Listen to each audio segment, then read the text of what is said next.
दर्शकों,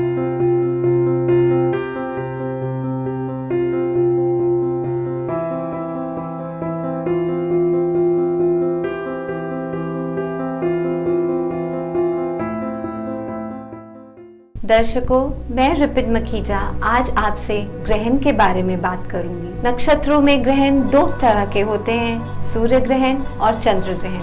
और आने वाले दिनों में हमें चंद्र ग्रहण देखने को मिलेगा। यह ग्रहण 5 जून 2020 को होने वाला है। चंद्र ग्रहण को अगर हम थोड़ा सा समझें तो यह हमारे इमोशंस पर इम्पैक्ट डालता है। चंद्र हमारे मन का कारक है और इस चंद्र ग्रहण की स्पेशल यह बात है इसकी अलाइनमेंट। यह ग्रहण वृश्चिक राशि में होने वाला है। यह ग्रहण ज्येष्ठ मास की शुक्ल पक्ष की पूर्णिमा के दिन है। अष्टम भाव को अगर समझें तो यह भाव ट्रांसफॉर्मेशन का है। हमारे काल पुरुष की कुंडली में इसको कष्टों का भाव कहा जाता है। यह भाव हमें दुख देता है। यह त्रिक भाव का एक भाव है और इसका चंद्र ग्रहण हमारे इमोशनल लेवल को बहुत ही इम्पैक्ट करेगा। अगर इसमें नक्षत्रों की बात की जाए तो इसमें विशाखा, अनुराधा और ज्येष्ठा नक्षत्र हैं और यह ग्रहण 21 डिग्री पे होने वाला है। इसका मतलब यह है कि यह ज्येष्ठा नक्षत्र में आएगा और ज्येष्ठा नक्षत्र को हम डार्कनेस से जोड़ते हैं। इससे हम यह समझते हैं कि हमारे मन में बहुत ही नेगेटिव ख्याल और नेगेटिविटी आने के चांसेस हैं। इसलिए हमें पता होना चाहिए कि हमारी लग्न और राशि के अनुसार ये हमें किस एरिया में इम्पैक्ट करेगा। आपसे बात करने का यही एक मकसद है कि आप अपने आप को तैयार कर लें और थोड़ा सा इम्यून हो जाएं। और अगर हम इसके प्रभाव की बात करें, यह ग्रहण पूरे भारत, पूरे एशिया, साउथ अमेरिका और यूरोप में दिखाई देगा। और इसका समय काल देखें तो यह 3 घंटे 11 मिनट तक रहेगा। इसका स्पर्श 11:15 रात्रि काल से शुरू होगा। भारत में बात करें तो यह ग्रहण 3 घंटे 18 मिनट तक रहेगा और इसका स्पर्श 11:15 रात्रि से शुरू होगा और यह ओवरलैप रात के 1 बजे करेगा और इसका समाप्त होने का समय 2:30 है। अगर हम इसको समझें तो हमें क्या करना चाहिए इस समय। क्यों हमारे शास्त्रों में लिखा गया है कि ग्रहण के समय आपको खाना पीना निषेध है, आपको पाठ पूजा करना चाहिए और हमें ये देखना चाहिए कि इसका हमारे ऊपर क्या प्रभाव पड़ता है। वृश्चिक राशि को अगर समझें तो यह केतु रूल कर रहा है। इस ग्रहण के दौरान केतु के कारण कुछ हमारे पास्ट लाइफ के इवेंट्स घटित होंगे, हमारे सामने आएंगे और हमारा ऑब्सेशन, सुपरमेसी और फाइटिंग स्पिरिट भी थोड़ी सी बढ़ने के चांसेस हैं। सो हमें इन चीज़ों को अवॉइड करना चाहिए और थोड़ा सा अपने ऊपर कंट्रोल करना चाहिए, मेडिटेट करना चाहिए।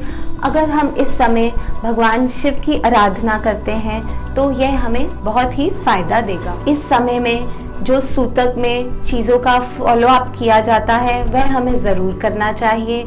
जैसे इस समय में कुछ खाना नहीं चाहिए और जो भी आपके फ्रिज में कुछ खाने पीने का सामान है उसमें आपको तुलसी के पत्ते डालने चाहिए। और जितना भी आप ज़्यादा से ज़्यादा मेडिटेट कर सकें, मंत्रास कर सकें, जाप कर सकें, जिस भी डीटी को, जिस भी भगवान को आप फॉलो अप करते हैं, आप उनके मंत्र को, उनके ध्यान को और उनसे जुड़े। यह आपके बहुत सारे कर्मों को न्यूट्रलाइज करता है। यह चंद्र ग्रहण का समय बहुत ही हमारी लाइफ में इम्पोर्टेंट माना जाता है क्योंकि इस समय जो आप कर्म करते हैं उसका फल आपको बहुत ही बढ़कर मिलता है। दर्शकों, अब हमें यह देखना है कि हमारे लगन और चंद्र राशि के हिसाब से हमें इसका क्या प्रभाव मिलता है। अगर हम मेष लगन की बात करें तो यह ग्रहण हमारे अष्टम भाव में आ रहा है। अष्टम भाव हमारे दुखों का भाव है, हमारे ट्रांसफॉर्मेशन का भाव है। सो हमें किसी से झगड़ा नहीं करना है और शायद आपके जीवन में कुछ ऐसी घटनाएं घटित हो सकती हैं जो आपके जीवन की स्थिति को बदल दे। अगर आपकी चंद्र राशि है और या चंद्र लगन है या चंद्रमा आपकी वृश्चिक राशि में बैठा है तो आपको बहुत ही सतर्कता रखने की ज़रूरत है। आपको मंत्र जाप करना चाहिए ताकि आपका मन शांत रहे। अगर आपके मन में कोई नेगेटिव थॉट्स आ रहे हैं तो आप प्लीज़ उसको अवॉइड करें। और अगर आप मैरिड हैं तो अपने इन लॉज के साथ कोई डिबेट नहीं करें, कोई फाइट नहीं करें। अब हम बात करेंगे वृषभ राशि की। वृषभ राशि में ये ग्रहण सप्तम भाव में आ रहा है।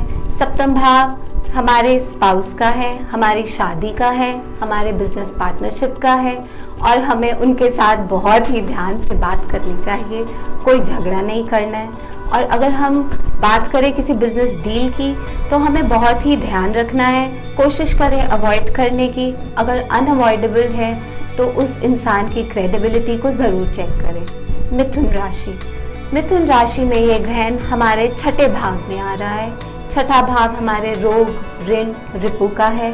हमें बहुत ज़्यादा इसका ध्यान रखना है, अपनी हेल्थ का ध्यान रखना है। हम रोज़ क्या कर्म करते हैं, हमारे ये भाव मैटरनल रिलेशंस को भी शो करता है।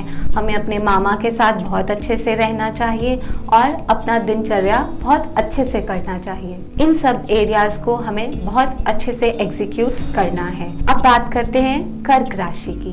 कर्क राशि में ये ग्रहण पंचम भाव में आ रहा है।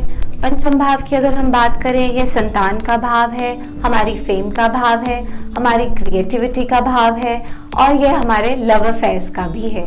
पंचम भाव हर इंसान की लाइफ में हर स्टेज में बहुत ही इम्पोर्टेंट होता है क्योंकि ये हर उम्र में हर तरह का रोल प्ले करता है।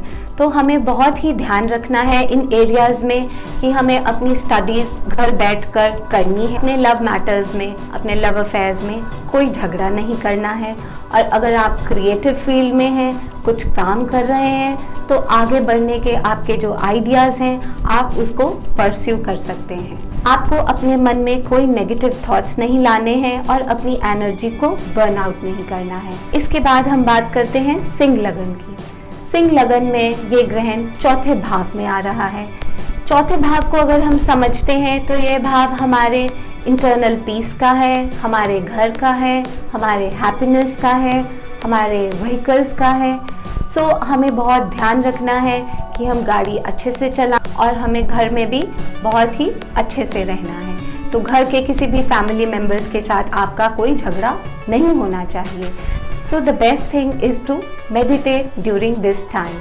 That is very much important. इसके बाद अगर हम बात करते हैं कर्क राशि की। कर्क राशि में यह ग्रहण हमारे तीसरे भाव में आ रहा है। हमारे कम्युनिकेशंस, हमारे ड्राइविंग स्किल्स, हमारा प्लेटफॉर्म, सोशल मीडिया, हमें बहुत ही केयरफुल रहना है। इसके बाद हम बात करते हैं तुला लगन की। तुला लगन में ये ग्रहण दूसरे भाव में आ रहा है। दूसरा भाव हमारे फाइनेंस का है, हमारी वाणी का है, हमारे खाने पीने का है। सो हमें कुछ ऐसा नहीं बोलना चाहिए जो किसी दूसरे इंसान को हर्ट हो जाए। हमें अपनी वाणी पर बहुत ही ध्यान रखना है। हमें और किसी फाइनेंशियल डिस्प्यूट्स में नहीं पड़ना है। अगर हमारा किसी के साथ एग्रीमेंट करना है, कोई मनी एक्सचेंज है, so we have to be very careful regarding the same. इसके बाद हम बात करते हैं वृश्चिक राशि की। इस राशि में यह ग्रहण लगन में आ रहा है। वृश्चिक राशि को यह ग्रहण बहुत ही इम्पैक्ट करने वाला है क्योंकि ये हमारे लगन में है। हमारी टोटल पर्सनालिटी, कैसे हम बिहेव करते हैं, हमारी अपनी हेल्थ, हमें इन चीज़ों का बहुत ध्यान रखना है। हमें अपने मन में नेगेटिविटी नहीं लानी है और बहुत ही इम्पल्सिव बिहेवियर को अवॉइड करना है। इसके बाद हम बात करते हैं धनु राशि की। धनु राशि में ये ग्रहण द्वादश भाव में आ रहा है। अगर हम द्वादश भाव को समझें, यह भाव हमारे एक्सपेंस का है, हमारे हॉस्पिटलाइजेशन का है, हमारे आइसोलेशन का है। एंड हमें इस चीज़ का ध्यान रखना है कि हमारा मन इतना ज़्यादा डिप्रेस नहीं हो। Be careful for your deals, expenses and other things. इसके बाद हम बात करते हैं मकर राशि की। मकर राशि की बात करें तो ये ग्रहण हमारे एकादश भाव में आ रहा है। एकादश भाव हमारी अपॉर्चुनिटीज़ का है, हमारे सामाजिक रिश्तों का है, हमारी डिज़ायर्स का है। सो हमें यह ध्यान रखना है कि इस समय हम अपने दोस्तों से बहुत अच्छे से रिलेशन मेंटेन करें, कोई उनके साथ झगड़ा नहीं करे और कोई वाद विवाद में ना पड़े। इस समय हमें नई अपॉर्चुनिटीज़ भी मिल सकती हैं। कुंभ राशि। कुंभ राशि की अगर बात करें तो यह हमारे दशम भाव में आ रहा है। दशम भाव की अगर बात करें तो यह हमारे कर्म का भाव है, हमारी अथॉरिटी का भाव है, हमारे एल्डरली फिगर्स का भाव है। सो हमें यह ध्यान रखना है कि हमें इनके साथ कोई वाद विवाद में नहीं पड़ना है। मीन राशि, मीन राशि में ये ग्रहण हमारे नवम भाव में आ रहा है। अगर हम नवम भाव को जोड़ें तो इस भाव से हमें यह पता चलता है कि यह हमारे गुरुओं का भाव है, हमारी रिलीजियस एक्टिविटीज़ का भाव है। सो अगर हम अपने गुरुओं को आदर करें, उनका सम्मान करें और अगर हम दान ज़्यादा करते हैं, थोड़ा भी करते हैं अपने अकॉर्डिंगली, तो इसका आपको बहुत ही अच्छा रिजल्ट मिलेगा। दर्शकों, यह तो था ग्रहण का 12 राशियों पर प्रभाव। बातचीत का ये सिलसिला ऐसे ही जारी रहेगा। हम आपके सामने और नई जानकारी, नए राज, ग्रह नक्षत्रों के बारे में प्रस्तुत करेंगे। मैं रिपिन मखीजा अब आपसे इजाजत चाहूंगी। धन्यवाद।